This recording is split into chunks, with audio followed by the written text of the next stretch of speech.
Ladies and gentlemen, please notice that exits are conveniently located at the front and rear of this auditorium. When leaving the theater, we suggest that the exit at the front of the auditorium will allow you easier access to the parking areas. Thank you. I got a 6-year-old in my calculus class in college and it's going to take my job. What is this nonsense? Comic Sans? Butler had never seen this film, and I got the indication that he hated it. She's like, "You pussy, get back in the game." He rebels against maturity by taking a job at a movie theater. Oh, no, I'm sorry, that's me. At a video store. Well, this is now owned by Disney, so you're going to see a remake at some point. Hi, I'm Mike Butler. And I'm Mike Field. And you're listening to the Forgotten Cinema Podcast. Each episode, we highlight a film that, for a variety of reasons, was forgotten by audiences. Whether it be because a more popular movie was released at the same time, or the film simply didn't catch on with an audience in its initial run. We'll discuss what we love about the movie, or maybe don't love about it, but we'll always recommend you revisit it. If you enjoy our podcast, we want to hear from you. We're on Instagram and Facebook. Find us. Our podcast is available on all platforms with a backlog of over 175 episodes for your listening pleasure. What's going on? Nothing much. I just thought, I was born a year ago, so I thought I'd have like this bitch ass party from 1988. Go a couple places and have a couple of crazy parties that don't actually exist in the real world. I wish they did. Did they say bitch ass in the 80s? I don't know if they did. I said bitchin'. I thought you said bitch ass. I did not say bitch ass. Interesting. We are doing the 2011 film Take Me Home Tonight. Not based on the song, just it uses the song for the title. All right. Recent MIT grad Matt Franklin should be well on his way to a successful career at a Fortune 500 company, but instead he rebels against maturity by taking a job at a movie theater. Oh, no, I'm sorry. That's me. At a video store. Matt, I wonder why you like this movie. It spoke to me. Matt rethinks his position when his unrequited high school crush, Tori, walks in and invites him to an end of the summer party. With the help of his twin sister and his best friend, Matt hatches a plan to change the course of his life. That's fine. I mean, I didn't catch that it was an end of the summer party, but okay. I didn't even thought of that. They mention it's his Labor Day party. Okay. Party. You're right. All right. Good job. Well played. Bad on me. Thank you. Take Me Home Tonight is a runtime of 114 minutes. It's rated R. Production budget of $23 million. Came out on March 4th, 2011. That is, of course, a Friday. Its opening weekend, it did $3.4 million. Domestic, $6.9 million. International, $622,000 for a worldwide total of $7.5 million. So not a hit at all. And we'll get into a little bit why that was. Production company was Imagine Entertainment and Rogue. Distributed by Relativity Media in the United States and Universal Pictures internationally. Relativity Media, Rogue is a subsidiary of Relativity Media. I don't know if they still are. I don't even know if Rogue is still around. When I saw that, I was like, Rogue. The logo looked familiar, but I was like, how many movies did they make, and are they still around? Yeah, my first note for the viewing though is remember IamRogue.com, and I was gonna go type it in and see if it still exists, but I never did. So actually, you know what? I'm gonna do it right now. I was gonna say I'm doing it right now. IamRogue.com. Let's see, and oh, not good. Nothing's coming up. I was gonna say just loading. So it's no more. So I said this came out on March 4th, 2011, and it went up against in a wide release. A movie that two movies this weekend that we did for Forgotten Cinema, Rango and The Adjustment Bureau. So there's something about the March 4th of 2011 that apparently we thought was a forgotten weekend. Nice. That would have been a perfect series of podcast episodes, Butler.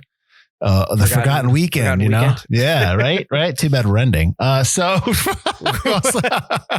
you also had a wide release of Beastly, limited release of Happy Thank You More Please, and on the 5th of March you had Red State come out in a limited release, which is the Kevin Smith horror thriller film. Would you call it? Like a thriller? Yeah. The week after, March 11th, you had a wide release of Battle Los Angeles, which I unfortunately saw. Mars Needs Moms and Red Riding Hood And then a limited release of Jane Eyre, Kill the Irishman, and Electra Lux. I saw all the wide release ones, not any. I think I saw Jane Eyre, but that's about it. I never saw Red Riding Hood. That's with Amanda Seyfried. It's all right. The trailer made it look really boring, and I was like, ugh. Well, trailer was accurate. The 25th of February, the week before, you had a wide release of Hall Pass and Drive Angry.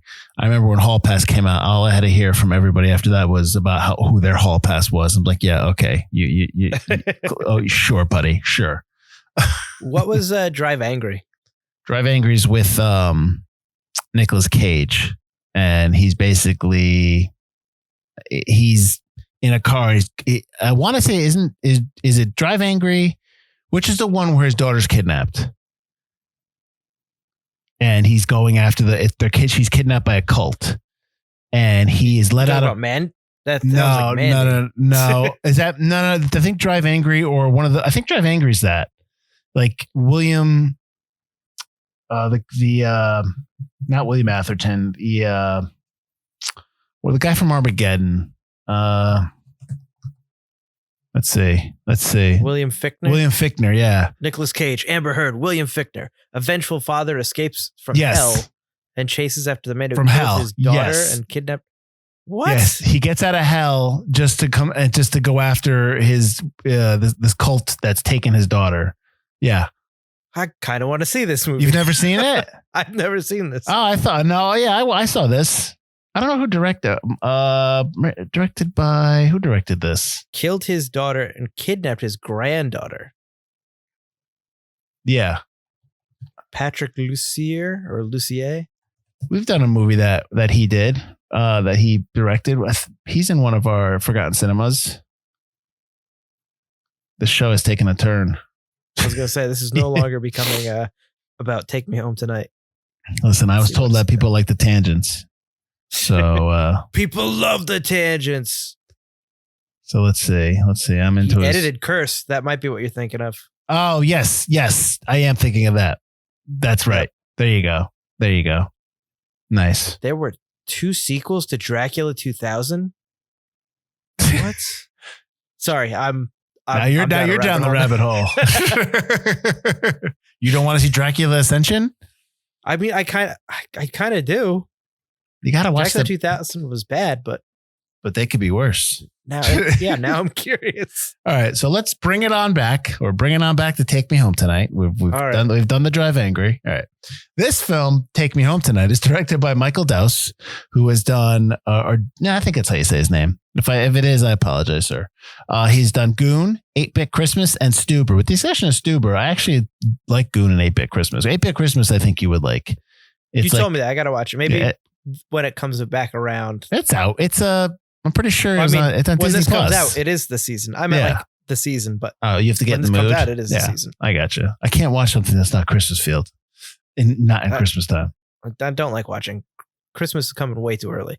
This year they put Christmas stuff at the beginning of August with the Halloween stuff. Oh yeah, no. Costco literally put out all their trees in the front. Yeah, in the second week of August. Well, good luck with that because no one can afford anything. So congratulations. we'll get it on the clearance. Screenplay was Jackie Filco, and Jeff Filco is a writing team. They've done the TV show That 70s Show. Don't know if you ever heard of that. They also did the TV show Man with a Plan and the movie Diary of a Wimpy Kid. This story was by Topher Grace and Gordon Kaywin. Grace, they're their only credits, so they must have just came up with the idea and gave it to the Filcos. And the rest is history. Cinematographer was Terry Stacy, who's done Adventureland, Den of Thieves, and American Splendor. Composer was Trevor Horn for Coyote Ugly and the movie Toys, which is a forgotten takeover film we did with The Pint and John Amenta. So I don't know if it's out by now, but that is coming out, or it's out now. So go take a listen. Edited by Lee Haxel, who's done Crazy Stupid Love, The Dukes of Hazzard, and Beer Fest. And then produced by Sarah Bowen, Ryan Kavanaugh, and Jim Whitaker. Bowen has produced The Ridiculous Six, Bright, and Beasts of No Nation, all Netflix films. Kavanaugh has done 310 of Yuma and MacGruber, 2 films that we did. And Jim Whitaker has done 8 Mile and A Wrinkle in Time. So this movie stars Topher Grace as Matt Franklin. Obviously, we already mentioned his name. He is in the TV show That 70s Show and the TV show Home Economics. And he plays David Duke in Black Klansman, which I recommend because he's actually pretty good in that. And the movie's pretty good. Anna Faris is Wendy Franklin, his twin sister. She's from the TV show Mom, the movie Scary Movie, and the movie The House Bunny. Dan Fogler as Barry Nathan. That is Matt's best friend. He might look familiar because you might have been watching the Fantastic Beasts trilogy because he's in that. He's also in Fanboys and Balls of Fire. Teresa Palmer as Tori Frederick-King, which is a terrible last name for this movie, but she plays the love interest of Matt. She's in I Am Number 4, Point Break, the remake Point Break, not the good one, and 999. Chris Pratt is in this. Butler, Chris Pratt is in this. This is our first Chris Pratt film. I believe it is. Yes. Yes. No, he was in Wanted. He's the douchebag friend in Wanted. Yeah, you're right. You're absolutely right. Yeah. Hey, guess what? He's a douchebag in this too. He is in the Jurassic World trilogy. He's obviously in Guardians of the Galaxy trilogy, and they showed Parks and Recreation. He's everyone I'm sure knows who Chris Pratt is, but they may not know who Michael Biehn is, who plays Bill Franklin, Matt and Wendy's father. He's from How Alien. dare you not know who Michael Biehn is? Get out of this podcast. My note when watching this about Biehn is like I always like Michael Biehn in everything he's in. And I like him in this. My note for Michael Biehn is just all caps. Michael Biehn! No. He's in Aliens, Terminator, and The Abyss. And then you had a bunch of people that are not really leads, but they're in there. You had Lucy Punch as Shelley, who's the girl that keeps wanting to hook up with Matt, but then she ends up hooking up with the other guy. She's in Bad Teacher and Into the Woods. You had Michelle Trachtenberg as Ashley, who's the goth girl that Barry kind of hangs out with at the end. She's in Harriet the Spy and the TV show Buffy the Vampire Slayer. She played Dawn, the sister that suddenly appears in season 4 or season 4. Season 4, yeah. Yeah. No. Yeah. 5? 4. 4. No, 4. You're right. Dimitri Martin, who plays Carlos. He's the gentleman in the wheelchair who works at Goldman Sachs, and he works at Goldman Sachs. He works at Goldman Sachs. His character is one of my favorites in the movie. He may look familiar because he's in other movies, but he's also a comedian. Michael Ian Black has a little bit of a role here as the boss of Tori Frederick-King as Peter Baring. He's in the TV show Stay and Wet Hot American Summer. You see Bob Odenkirk for a hot second there as Barry's boss from the movie Nobody and Better Call Saul. Angie Everhart, for those people who remember Angie Everhart back from the Bordello of Blood days and earlier, plays the woman that wants to have sex with Barry while her, I guess that's her husband or porn producer watches her compatriot. Yeah, whatever. Yeah. And then partner. I didn't see her. I couldn't find her because I didn't see it. Jennifer Goodwin's in this as Banky. That's her nickname. That's her name. But I couldn't find her. And I'm wondering if her scene got cut or she's in the background somewhere. But she's from a TV show Big Love and Win a Date with Tad Hamilton. Okay, so you had never go on. Go Buffy ahead. is season 5. Michelle Trachtenberg appears. So I was close. Yes. You had never seen this film before, right? No, I had not seen this film. You never heard of it or you never seen it? Oh, no, I heard of it. We had it at the theater. I just never ended up seeing it. So I'm going to guess that you thought it was okay, that it wasn't as funny as it should have been. It sounds like a lot of projection on your part. No. No. I like it. I actually thought the movie's really funny, but I think the story is super cliched. Of course. But it goes by on the fact that it is pretty funny. It's a pretty funny movie. I think somebody asked me about it on Instagram when I put, because we post, what we're watching, because we're attention whores. And, and somebody asked me what I thought about it because they hadn't, I guess they never got to it. And I was like, it's paint by numbers. It is, it's a paint by numbers story. There's nothing really, I laughed out loud maybe a couple times. I smiled throughout it, but it's got some heart. So I don't, it's a story that I've not heard before, but I like Topher Grace. So he plays it well. I like Dan Fogler. Like I like the actors in it and the characters. So I'm okay. It wasn't a waste of time. Like some movies are just kind of like, I wasted my time watching that. This didn't feel like that. And I feel like you're a little more down on the movie than you were. No, not at all. I'm not. I'm not down. I'm not going to sit here and tell you it's, a comedy gem that should be revered for ages upon ages. But I do think a lot of people overlooked this and missed it. that has a lot to do with behind the scenes stuff. I don't know if you want to get into that now or you just want to get into first thoughts. What would you like to do? Whatever you want to do. I'm asking you. That's the whole point of the back and forth. Well, I guess we should go over like the background because it's going to inform maybe like other stuff we talk about. So let me see. Let me find that note here because what ended up happening was the movie. I'm trying to figure out where to go. So they did the movie. They make the movie, and the company that made the film, they basically cut it up. Because there was too much. They thought that there was too much drug use in the film. Am I right? That's accurate, right? Am I saying that right? That's pretty. Yeah, they did. So that but once they kind of cut it up, I guess they really didn't like it. And they shelved it. Topher Grace didn't think, it wouldn't be the 80s without heavy cocaine use because that's the 80s. Right. So then, they shelved it for 4 years. Yeah. So they made this in 2007. They shot this. I don't know when that 70 show was like when that ended or when that started. I think this was by the time he's left the show. So it's towards the end. He's left. Yeah. Yeah. I mean, I watched some of that 70 show. I never stayed with it because I just never. Yeah. So 98 it started. So yeah, you're right. So this is probably towards the end. So then it got shelved. It just sat there. They didn't know what to do with it. And then Relativity came in, a Rogue came in, and they purchased it for $10 million. They bought the film for $10 million. And then what ended up happening was you see that Imagine Entertainment came on and kind of took the project and kind of like helped out, and they put most of the drug stuff back into the film. So the one thing I appreciate about this film is that it's rated R. That probably didn't help it box office wise, but I do appreciate it's rated R. It comes out 2011, 98, 99. So you're talking like 3 or 4 years after that 70 show ends.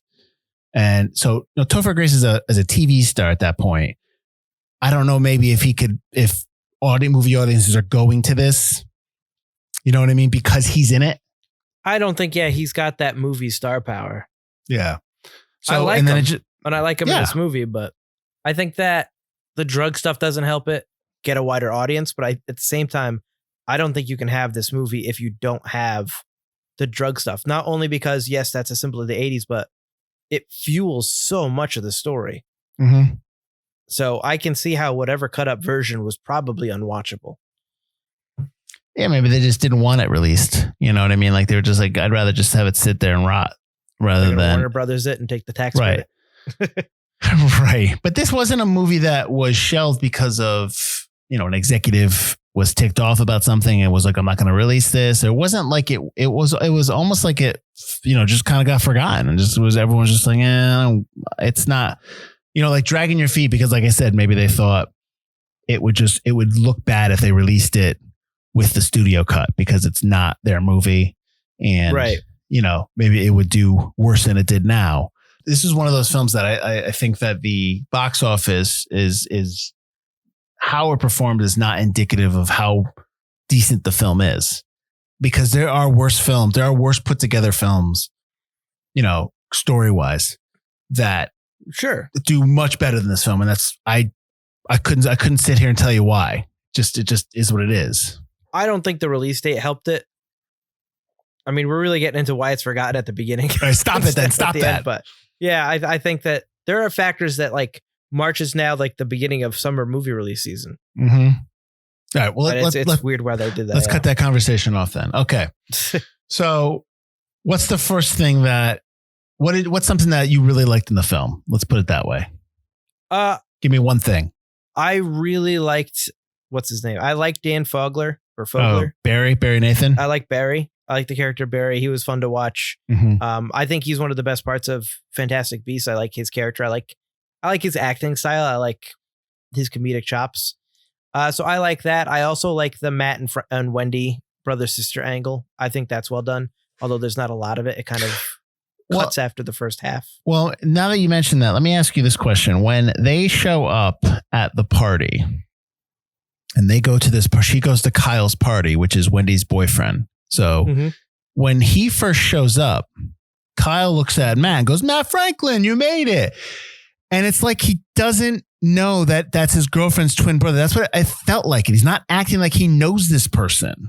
I had the same question. I was like, and then he's like, "What? Get your hot ass up there." And it's like, then they kind of like kiss. And I'm like, oh, so that is her boyfriend that she was talking about? Yes. Because he almost didn't know who Matt was. Like, right. I thought that I had the same think. Like, that was really weird and awkward. And did they mention where she went to college? No. So she's trying to go to grad school. That's her Wendy's thing is that she wants to go to grad school in Cambridge, which is, and Kyle would rather just, oh man, Kyle has that terrible line when she's crying in the bathroom and he's like, what's wrong? Oh, please say you missed your period. And like, oh my God, oh, yeah. like just out and out saying, I want to trap you. Like, like that kind of idea. I'm just like, oh dude, because I don't want my baby bird to leave the nest. Yeah. Oh, he's so pathetic. But, what's sad is that I know people like that. Well, I knew people like that, not now. And so they never like, so are we supposed to think that she stayed home and went to college locally with Kyle in the same college? Matt went to MIT, but doesn't know what he wants to do now. They all, you know what I mean? They're back after their 4 years of college. And I just don't know the relationship in terms of Wendy, Matt, and Kyle. I don't know if they know. I don't know if that was initially because I was waiting to read a note that the script was changed. I was waiting to read something like that. Like, oh, the script has changed. They were brothers, but now they're not, like a cursed note like we had back when we did Cursed and Forgotten Horror. Like they just, but we didn't. So then probably a couple of deleted scenes. I mean, why is he wearing a cast? They never mentioned that. Yeah. I just assumed Pratt broke his arm or something before the movie. Maybe. Or was the decision, wouldn't it be cool if I had a broken arm? Maybe. I mean, you could say that he has the broken arm, so he can't ride the ball. And that's why he's trying to get people to ride the ball. But he never says that. That's never brought up. It's true. So I don't know. So yeah, so that was my question when you that we were talking about Wendy and Matt. So go ahead. You were continuing about how you like the characters. I like the characters. I think that even though it's all rote and it's all way overdone and generic, the characters make it more watchable. I like Topher Grace in this role because, like, it was so stupid for him to come right out of the gate. I get why you do it with Spider-Man 3 and playing Eddie Brock. He's just, that's not his character. But watching him play this slightly more adult, cooler version of his character from that 70s show, I thought that fit him really well. I was like, he's a much more likable, because in that 70s show, he's not very likable. He's I know Eric Foreman's supposed to be the main character, but you watch it for everybody else. And he's got a couple funny lines. But, well, he's the straight guy in that show. He's the one that everyone. Yeah, but he's also the scrawny dweeb. Yeah, I know, but everyone can have fun around him, and he's got to like hold that straight line kind of thing. Yeah, true. And he can't have fun. In this, he gets to have a little bit more fun. Yeah, he gets to be the cool guy occasionally. Mm-hmm. He's not stuck in one pigeonhole. Obviously, he's the loser that still works at the video store and can't figure out what he wants to do with his life. But he's not a complete, loser, as most movies and TV shows depict losers. So I like that characterization. And you don't get that sense. You don't really get the sense of what he was like in high school, except from the opening credit sequences, because you see his picture in the yearbook from his high school yearbook, because he graduated as like 83, 84, because this is supposed to be like 88, 89. Yeah, it's 88. Yeah. So, but when he shows up to the party, you would expect to get somebody to say to him, hey, nerd, or whatever, like somebody like to rip on him, except that just the one time that his buddy, Carl's the character in the wheelchair. Yep. When he shows up and he talks, oh, you're like the smartest guy. No, that's the only time you get to know anything about what Matt was like in high school. We also get that he was also a chicken in high school, that he didn't do the 7 minutes in heaven thing. He chickened out. Everyone was that. Who isn't a chicken in high school half the time? You know what I mean? Well, but that still says something about his character. No, I got you. Yeah. No, it's tough. It's like it seems like it's trying to mine that high school reunions type stuff or going back to high school, but but not overtly enough. So we get this like nebulous area where we're like, we don't know which way to go. I'm cool with them not dwelling on high school. That's more realistic. I hate things that dwell on high school so much. Like it was overly important. Like I can't remember half of high school. Like it's just once you grow up, to most people, except for losers who can't stop living in the past, it was a thing. It happened. But most people talk about their experiences that happened afterward. Mm-hmm. So I'm okay with that. And that's not the focus of this. This movie is supposed to be a book about what he's going to do going forward. Mm-hmm. Not what he did in the past. Well, the whole basis of the film, the whole crux of the character's dilemma is best summed up when his father's talking to him in the back of the squad car after they crash the car, and he's telling him just take a shot, any shot, do something, do something, and even if you fail at it, but you're just not doing anything, and it's like it's a great piece of advice. Yeah. You know what I mean? And so, that scene was really good. That scene was really well done. I really like Michael Biehn. He's one of those actors, and we talk about it all the time, who, when he's in something, it's very easy to believe the character. Like I don't see the acting. Let me put it that way. That's probably best. Absolutely. Yep. Yeah. So that scene right there sums it up. He's just Matt doesn't know what he wants to do. He's scared to take a chance on anything, so, that's the whole crux of his problem. But the problem is that we don't get that until that scene in the cop car. You know what I mean? We don't get any of that notion. We just get Matt's just like, I'm just at Suncoast. I'm just doing this. I'm just kind of floating around. You get a little bit of that. You get when he tells her like, oh, I did, because before that he tells her that he knew all of it. He's just a loser. He made it all up. Except for he doesn't tell her, obviously, the Golden Sacks thing. Mm-hmm. He's like, I remember you were my crush in high school, blah, blah, blah. I'm such a loser. I just messed everything up. Get away from me before I ask you to dance and I slam you into the wall. Oh, right, right. So you do get moments of that he's just kind of stuck and not doing anything. And he has a conversation with his parents at dinner before the party as well. Mm-hmm. Mm-hmm. What did you think of the Frederick King character played by Teresa Palmer? What did you think about her character, Tori? She's okay. She has no arc. She's got no arc. She's like too good to be true the entire way through. You don't get this. Obviously, she has like, oh, I hate my job. I just can't figure out what to do. And it's like just to get that connection with Topher Grace's character, but like Matt's character or Matt. But other than that, like you don't get any sense of who she really is other than that she's just like the dream girl. Like she's just this perfect girl. Mm-hmm. So I'm going to make an analogy. I'm going to make an analogy, and this is a high school film, so bear with me. I think of what her character arc is. Like, I think I know what her character arc would be, but they just don't outline it. And I think it's the same character arc like Jake in 16 Candles, where he's the popular guy and everyone's like, his girlfriend's fawning over. He just doesn't want to deal with this. He doesn't want to deal with anything. He's trying to look for something. Granted, he's likes Molly Ringwald in that, obviously, and he's trying to go for it. But like, you can sense that he's over the whole popularity stuff, the whole popularity thing in 16 Candles. He's tired of all that, the bullshit. I sense that like, that's kind of her character arc. 4 years away from college, high school, done with college.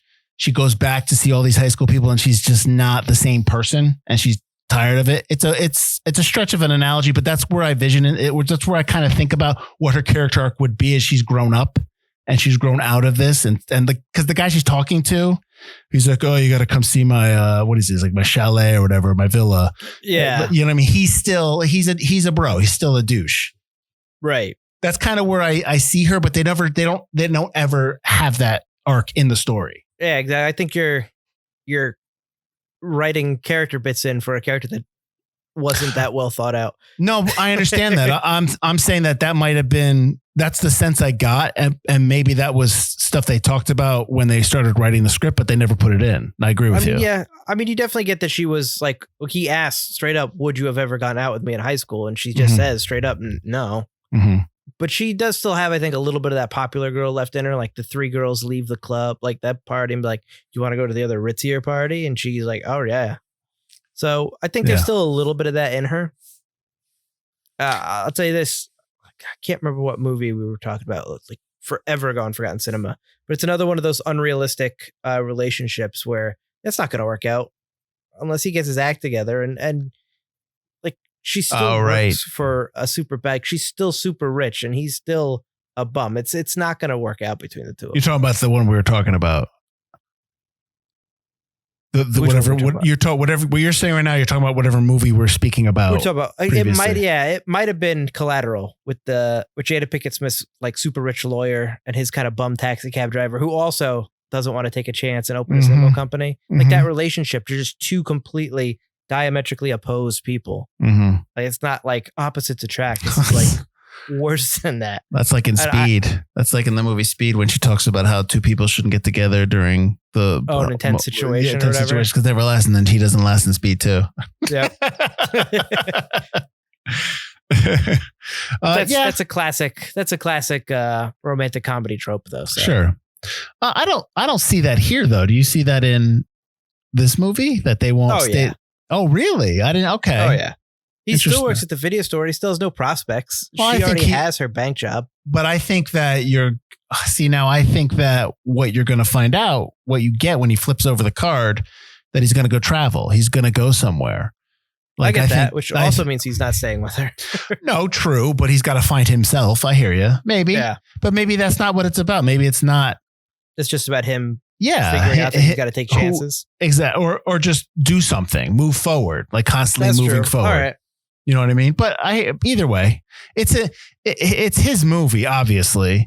So it's and that's the other thing. We're talking about Tori.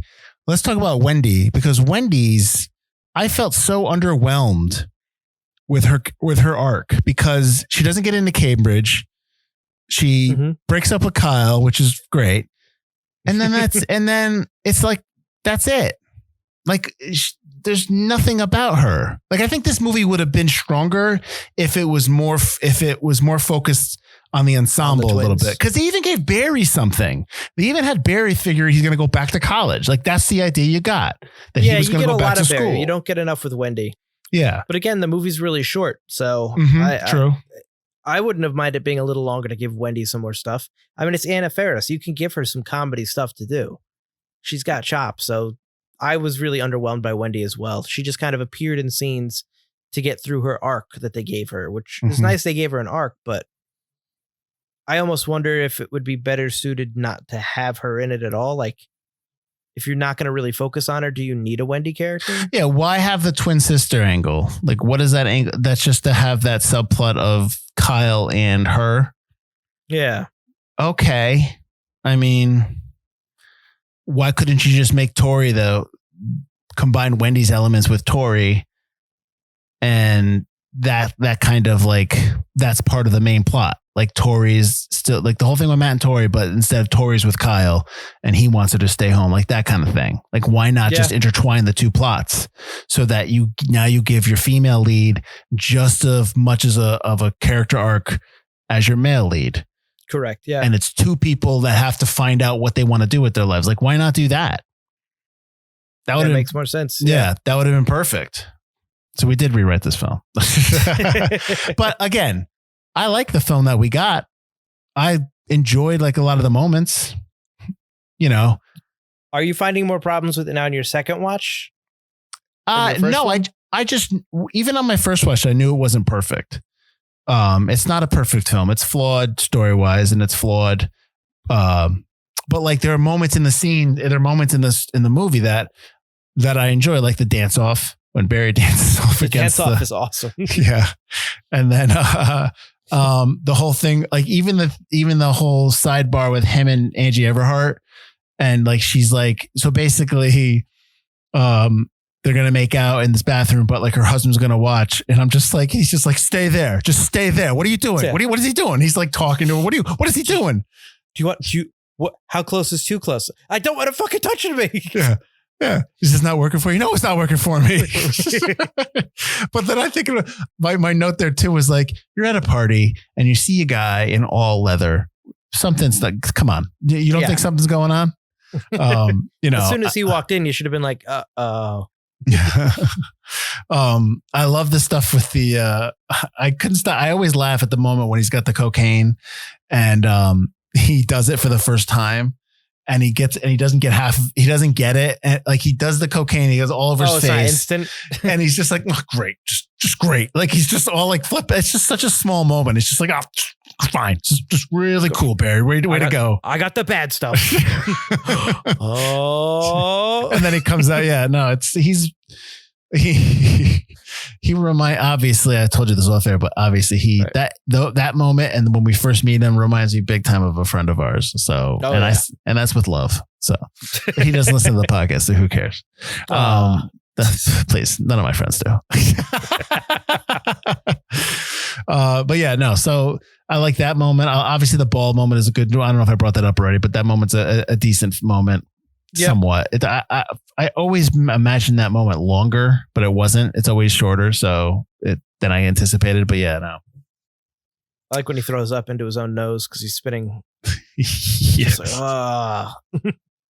the moment when he kind of not tells off, but distracts Tori's boss with the number when he's talking about how you transfer yen to that's a good monologue. I like it because you can kind of tell like he's trying to figure out what he's trying to say as he says it. Yeah. And then he gets into the math. So he doesn't know what he's trying to say. And then once numbers start flying, he's good at it.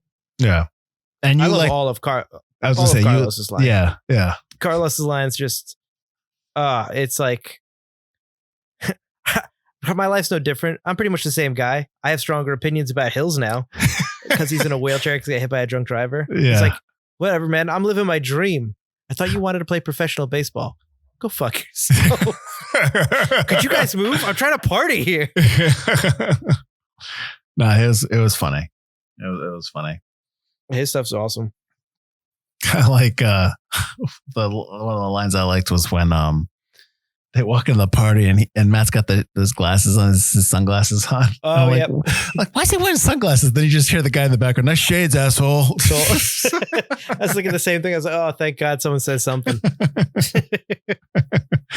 One of my notes too is the super awkward moments that Matt has when he first talks to Tori or when he's trying to talk to the group and he's like, I was like, Butler must love this. I hated that. As soon as I read, I was like, is this going to be the movie? Is this? Oh my God, I hate this. Like, I hate awkward moments. It's so awkward because everyone's been there in their conversation where they're like, they don't know if like in a party, like, am I supposed to still be here? Was I supposed to walk away? It's just like, I was like, oh, Butler must hate this. I was not a fan of those moments. So did you see the alternate titles for the film? No, I did not. Okay. So it was going to be called Young Americans. Yeah. Then that 80s movie, like, come on. Oh, dude, no. That would have been awful. And then finally Kids in America. I mean, I hate that too. Yeah, I know. But did they even play Take Me Home Tonight in the movie?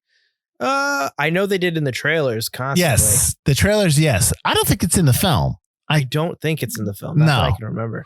Yeah, but it was playing in the back of my head the entire time, so it might have, and I just didn't notice because it was already in my head. It's a good song. Also, that cocaine bag is bottomless. Oh yeah, I was thinking the whole time. It's like that was not a big thing of cocaine, and he has spilled it like 4 times already. Yeah, but I mean, but at that point, I was like, whatever, I don't care, it's fine. Because I like when Barry starts smoking, and Matt's like, "Oh, you're smoking now?" He's like, "Hey man, when it rains, it pours." And he's just I like right after when he tries to do the hand thing. Hey man, come on, brother, let's go, and he just keeps touching Matt's hand, and Matt's finally like, what do you get off of me? Hey ladies, looks like I'm driving with you. No, I've got cocaine. Can I ride in the back with you?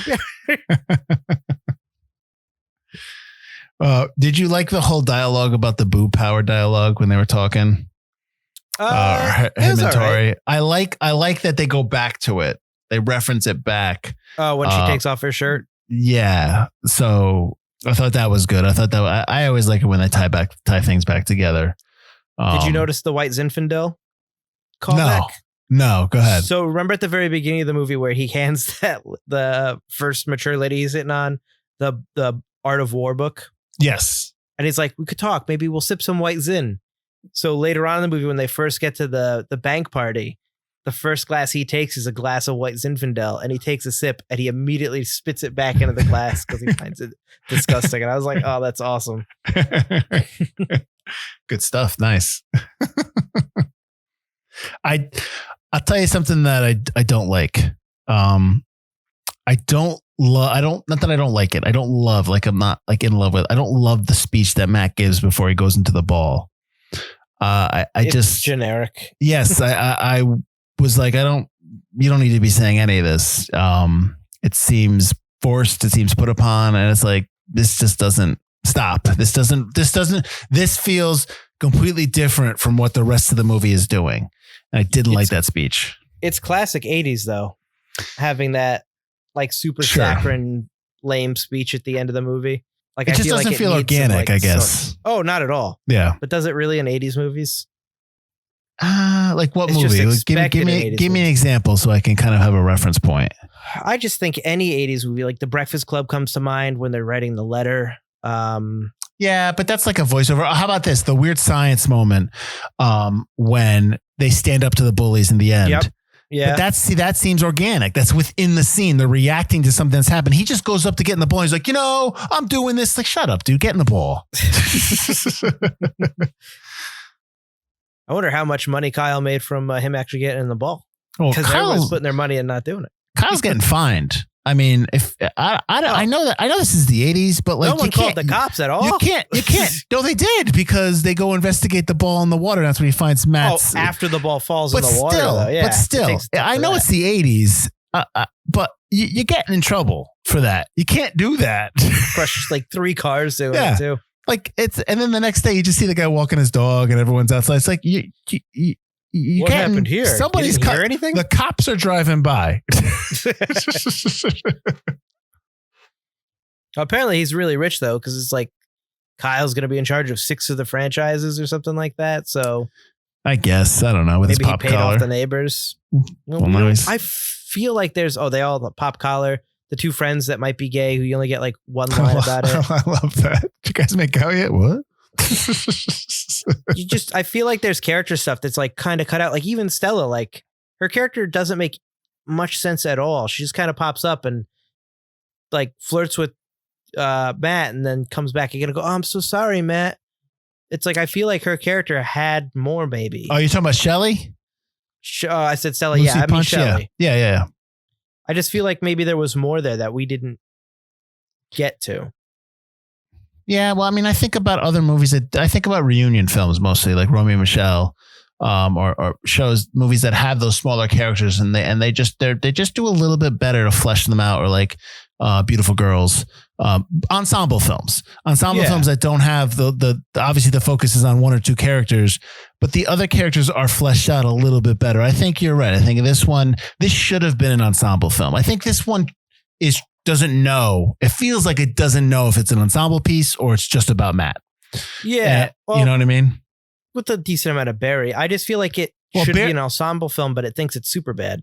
But see, like I can see like, no, I'm guessing obviously, but I can see like Barry's stuff is in there because he's funny and they're like, this is funny. We need to keep this in the movie. Sure. And I think that's why Barry's in there a lot. Although if you took away all that drug stuff, you have no Barry. Well, that's the thing. You need the drug stuff for the Barry. You need the drug stuff for the movie.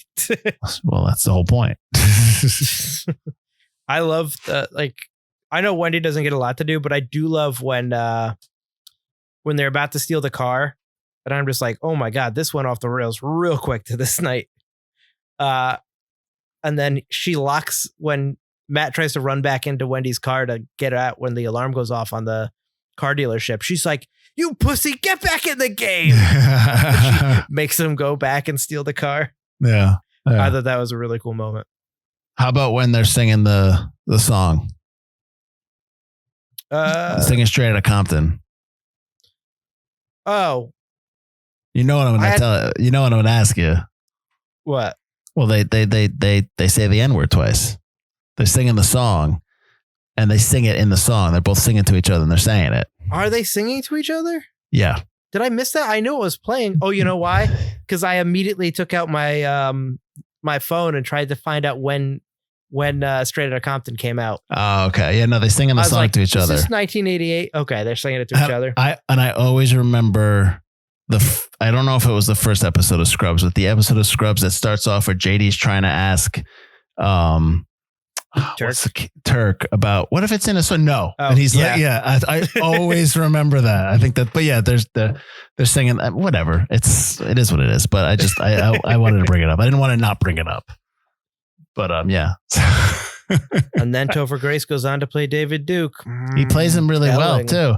I love the story of Black Klansman when he goes to Spike Lee and he's telling him like, I'm really having trouble playing this. I don't want to do this. Yeah. I don't want to do this. And Spike Lee's like, you're doing this, you're doing it for the right reason. And Spike Lee, I love that story. You have to go away and edit the Hobbit movie into one movie or something. Listen, but that's like, I understand that you put yourself into your role. It's gonna bring up some demons that you got to just kind of like exercise. You know what I mean? Right. Yep. Topher Grace called Michael Biehn personally to offer him the role because he liked Aliens and Terminator. I saw that. Yeah. I mean, what better to have as your 80s dad than the action hero of the 80s? Yeah, I know. Everyman action hero. I know. I kind of wish Michael Biehn was in more stuff. We need to put Michael Biehn in more stuff. I mean, maybe he's a jerk or something. I don't know, but I know I thought he had alcohol or drug issues, and that took him out of the game for a while. I think so. I think he had some struggles, but I mean, come on, he's still.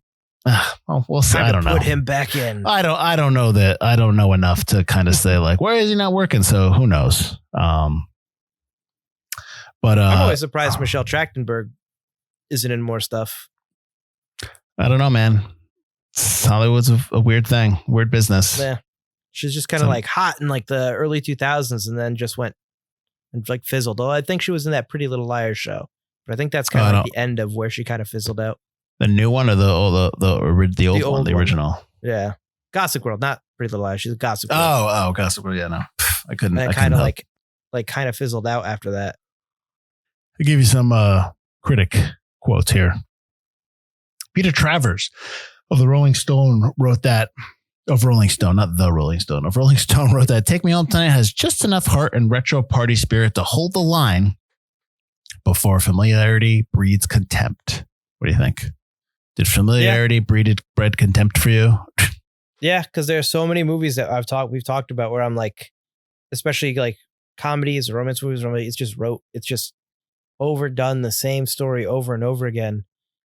And I think this one has enough heart and enough comedy from the characters that I enjoyed it. It was good. Unlike like, let's say Project X, which I wasn't as big a fan of because I feel like they didn't bring enough to the table to make it not like pedantic and just like overdone. This movie coasts by on its charm and its characters. Mm-hmm. Although it does leave some in the dust. Oh, I got one more for you. Okay. Colin Covert of the Minneapolis Star wrote that the movie is a, quote, winning rag bag of gags, combining fast-paced physical shtick with a clever script. There's romantic comedy, savvy period satire, and jackass-style stunts. Take Me Home Tonight is a time capsule from the heyday of John Hughes and Cameron Crowe, a time when comedies allowed their characters to be human as well as humorous. Holy crap, this guy really liked this movie. Jackass-style stunts. The ball? Okay. Pretty what much else? The ball. Crashing the car and doing all the cocaine. Jackass-style? Jackass-style is the ball. That's the ball he's talking about. I don't disagree with anything in the review except for maybe the reverence that he's holding the movie up to. Mm-hmm. I do like that the movie, like, and you always talk about it, especially when you talk about Stranger Things and coasting on nostalgia and having too much nostalgia. I think this movie does nostalgia right. Yes, agreed. I think that's something I noticed while watching the movie because that's something I purposely watched while watching the movie because, like, Field put this on the list. It must be okay, like nostalgia wise. I gotta find out like what it is. There's genuineness to that, to the to the look. What's funny is like if they actually just throw a grain filter on there to make it look like an 80s film, like how you when you watch an older film, it would feel that way. That's what I always tell you about the TV show Red Oaks that's on Prime Video. Like that feels like pulled from the 80s and showing us now, which is not easy to do. It's very authentic and very genuine, but not easy to do as people may think, because obviously when people think 80s and retro, they just shove everything in there. And exactly. Yeah. Or just have jokes about like things with the 80s, like, hey man, 8-track tapes ain't never going nowhere. Yeah, no, it's stuff like that. No one said that. But you don't get any of that shtick in this, which I really like. It just takes place in the 80s, and you could easily have taken this movie and put it in the 90s or the 2000s or modern day. Like it doesn't have to have taken place in the 80s, which I really like. I remember getting Laserdiscs because that's what you had for DVD, and nobody ever turned to each other and said, man, Laserdiscs are here to stay. These things are great. Nobody said that. Nobody could. I mean, it's just so stupid that people would say stuff like that, but whatever.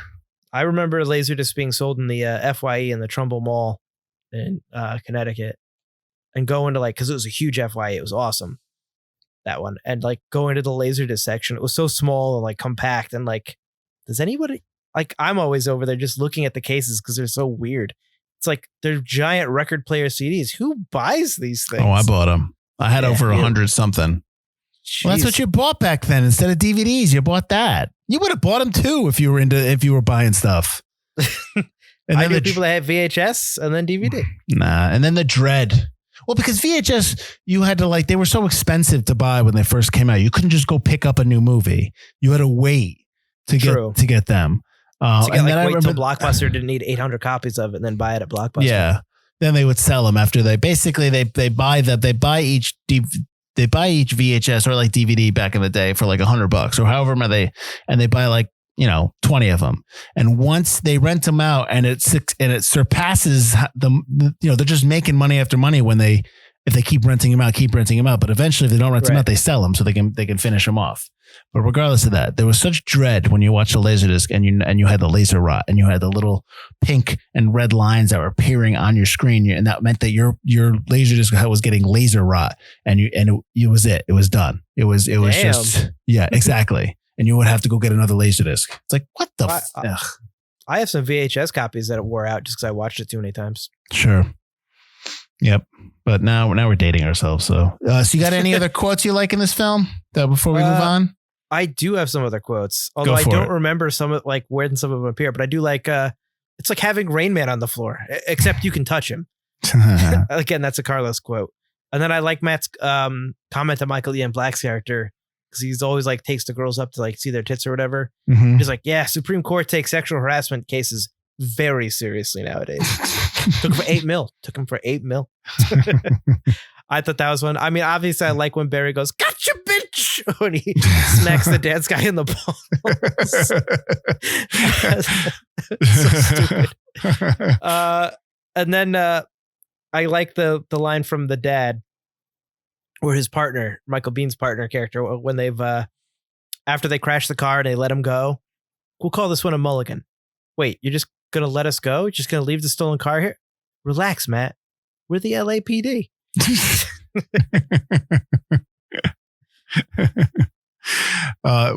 One last note I had, and I want to know, because I don't know if you heard this, but I thought I heard this vaguely, and I think I heard it twice. When Matt first sees Tori, and then when Matt first sees her at the party, and then the second time when this happens is when they're on the trampoline. And she references it. She says, "What is that?" And he's like, "That's my heartbeat." Did you hear the heartbeat in the sound mix underneath the music? Oh, no, not at all. When she says it the second time, I thought they were going to interrupt the kiss with the neighbors actually being home and stopping them. No, was there a heart? I think when he first sees her at the party and the music's playing, I think there is a faint heartbeat underneath the music.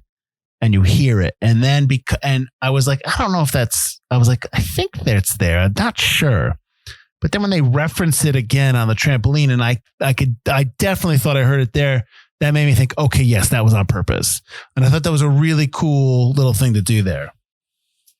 Okay. So I don't know. I mean, I have to go back. You'd have to go back and kind of like, let me know. But I thought I heard it. I have to go back on my rental copy. Go get your Laserdisc. A few hours left. So we were kind of bringing it up before, and then we kind of cut it off because we were kind of going backwards there. So why are we saying it's forgotten? I don't think. Well, like we said, it was shelved for so long. Topher Grace's star power had run out. But I also think that it's got a bad release date. I mean, it's squished against 2 other movies that we did on the show. It's just March now, and even back in 2011, it's just now a time to begin your summer movie season almost. And I feel like this movie would be better suited for maybe closer to Labor Day weekend, maybe closer to that late August, or even a September release, something where there's no competition, where you might just want to go for a simple comedy. You're not going to beat Matt Damon's new action thriller movie, or Rango. Rango. People want to see Rango at the height of Johnny Depp's star power, directed by Gore Verbinski, and all the trailers had come out. These are the movies that people are going to see over a movie that was shelved for 4 years, starring a guy from a TV show that hadn't been on the TV show for even longer than the show went off the air because he quit before it ended. Mm-hmm. So I feel like that's not helping it. And I feel like maybe it didn't go rated R enough to be raunchy enough. I feel like you could have pared this down to PG-13, although then, like we said, you got to cut some stuff out. But I feel like if you raunched it up, you get more, which I think is the same thing I said in Role Models. Yeah. Role Models, reason Superbad is better than Role Models in terms of like it did better. It's just raunchier. And that's what people want in their comedies, that rated R comedy. That's what's going to put butts in the seat. That's fair. I mean, maybe this film would have done better if it was in the 90s, but then you're talking about people from, if this movie was like around American Pie that time, that style of comedy, even though that's raunchy, but it's got a lot more heart than raunch. Like, yeah, you know what I mean? So I think people think American Pie is like raunchier than it really is because they just remember the pie scene. Because of the pie one. Yeah. Yeah. Agreed. Oh, that movie's about a kid fucking a pie. Yeah, I know. It's one little scene. Yeah, I know. Yep. Yeah, I can. That makes sense. I mean, I can't really put my finger on it, but maybe this came out. I mean, even like a film like coming out, like even if it came out in 2007, I still think that's too. That I probably would have had the same. Maybe we've done some business, but not as much as they thought. I think the 4-year gap didn't hurt it because I just don't think. I think this would have been what it was. I think maybe it just doesn't click with some people. I still think it's good. I still think it's worth a watch. I still think people should watch it. It's funny, yeah. Yeah, I think it's a fun movie to watch. It's not, but I think maybe it's like 10 years or 10, 15 years past when it should have come out. Like if it came out late 90s, I think it probably would have been not the same cast, obviously different cast. Yeah. But the same style. I think it would have hit well. I think it would have hit better because I think audience tastes were just not into this. You know what I mean? Yeah. I mean, I also think that we talk about like there might be things cut from the movie or things should have been expanded that weren't expanded, which is why the people that did see it didn't go to their friends and go, "Oh, you got to watch this movie." Mm-hmm, mm-hmm. It just was lacking. And to be fair, there's a lot of 80s nostalgia now. So maybe the opposite could be true. Maybe this movie came out too early. Maybe this movie should be. That's also true. Maybe now, like maybe this is the time when it should have came out because maybe it would have hit well. This film probably would have done well if it was like on Hulu, like a Hulu premiere or like an HBO Max premiere, like a streamer premiere. I feel like silly comedies like this definitely are better. The other problem that hurts it is you can't stream it now. You got to watch it on Cinemax Go. Well, you can rent it. Max, you can rent it. Right. But no one's going to renting it. You got to see it on that little like top shelf kind of the slides. That's how you know you're going to watch it. I mean, I know that we always complain about renting films. I get it. Not me and you, but everybody. But it's like you did it back in the day. You went to Blockbuster and Tommy K's or wherever, Video Hut and Video Store and whatever, Video Limit, and you rented movies then. What is the big deal to renting movies now? You've done it already. It cost me $5.81. Why did that cost you $5? It was $2.99. Where did you rent it? I rented it for $3.99. With tax, it came to $5 something. Where did you rent this? Xbox. Oh, the see, $2.99 was standard edition. No. Well, if it was $3.99, fine. But I rented from Prime Video, and it was like I thought it was $2.99. It might have been $2.99 for standard SD. No, I got HD. Maybe it was $3. I don't know. But either way, I don't get the satisfaction of taking it and then putting it in my rewinder afterwards and hearing go. Yeah. Now you don't have to be kind and rewind. It's the same premise. if video stores are still around now, you don't think you'd be paying $5? Of course they would go. Yeah, I'd be paying more. What are we bitching about here? We're doing the same thing we're doing all the time when we grew up. We're renting movies. Streaming has ruined everybody. Yeah, it's made soft. Used to go to the video store and rent like 3 movies a week. I want the new one. Oh, and then let me go through the old one or the let me hit the full moon end cap and let me see. I'm getting some Puppet Masters. Let's go. Yeah. Sorry, is that just me? No one's getting Doll Man. All right, never mind. I like Puppet Masters. I don't know about Doll Man. Doll Man, it's Tim Thomerson. He's Doll Man. He's small guy. Okay. My God, you got to go back and look at full moon movies. They're just ridiculously great. I love Puppet Master. I love Puppet Master. Yeah, but they've got more, dude. They've got plenty more. All right, where can they find us? You can find us at ForgottenCinemaPodcast.com or ForgottenEntertainment.com, as we are part of the Forgotten Entertainment family. While you're there, check out all the other great podcasts and video content we have for you. They're all really good. It's not all just us, I promise. So check out that other stuff. And then wherever you're listening to us, like we say at the beginning, drop a like, rating, a subscribe. All that stuff helps the podcast grow. And then join us on Forgotten Cinema's The Lobby and let us know what you think of Take Me Home Tonight or other 80s comedies that have come out after the 80s, 80s placed comedies that you might like. And yeah.